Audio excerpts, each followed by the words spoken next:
Morning Dew, Selasa, 25 Agustus 2020, dengan tema Dari Kekal Hingga Kekekalan.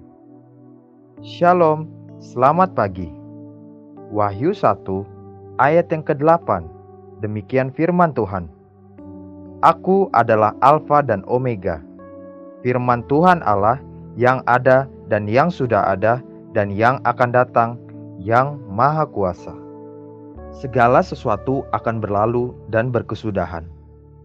Tidak ada yang kekal. Hidup ini tidak kekal. Kekayaan dan kejayaan yang mungkin kita nikmati sekalipun tidak kekal dan memang tidak pernah dirancang untuk kekekalan. Orang-orang yang sangat kita kasihi sekalipun, mereka tidak akan kekal selamanya bersama dengan kita. Semua akan berakhir dan berubah.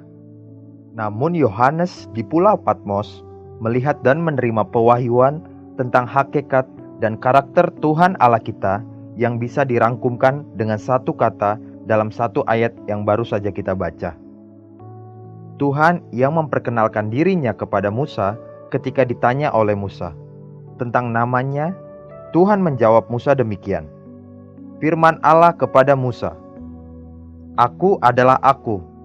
Lagi firman-Nya, "Beginilah kau katakan kepada orang Israel itu, Akulah Aku, telah mengutus Aku kepadamu." Keluaran 3 ayat yang ke-14.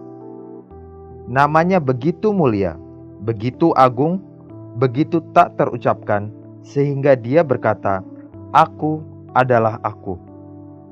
Kemudian Tuhan menyatakan dirinya kepada Yohanes di Pulau Patmos demikian.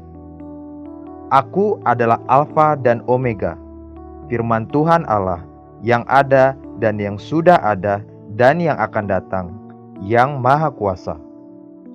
Kembali dia memulai menyatakan dirinya dengan menempatkan siapakah dia. Dia yang adalah Aku, seperti yang dikatakannya kepada Musa, adalah yang awal dan yang akhir, dan dialah Allah yang Maha Kuasa. Inilah hakikat dan karakter Tuhan Allah kita. Dia adalah permulaan dari segala-galanya, dan Dia juga akhir dari segala-galanya. Tuhanlah satu-satunya yang dapat disebut sebagai kekal dan abadi. Dari kebenaran ini, ketika manusia melekat dan bersatu dengan Tuhan sajalah, maka kita akan mengecap kekekalan. Sebab kita sekarang berada di dalam Dia yang kekal, dan Dia yang kekal ada di dalam kita. Tapi kemudian, bagaimana dengan kehidupan yang sementara di bumi ini? Adakah faedah dan manfaat dari manunggal dengan Dia yang kekal yang akan kita nikmati sesudah hidup yang sementara ini? Adakah manfaat bagi kita di hidup yang sementara ini? Tuhan yang kekal itu juga menyatakan dirinya sebagai Allah yang Maha Kuasa. Inilah hal yang sangat menguatkan dan menghibur saya.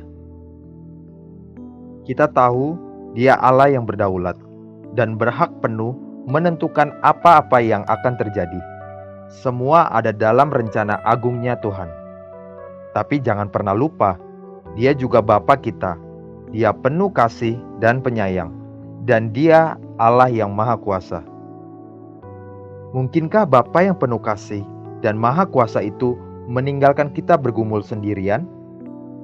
Mungkinkah Bapa yang penyayang dan Maha Kuasa itu membiarkan kita sampai kekurangan dan terpaksa meminta-minta roti? Percayalah kepada karakter Bapa kita.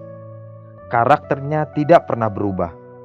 Dia sama dahulu, sekarang, dan sampai selama-lamanya.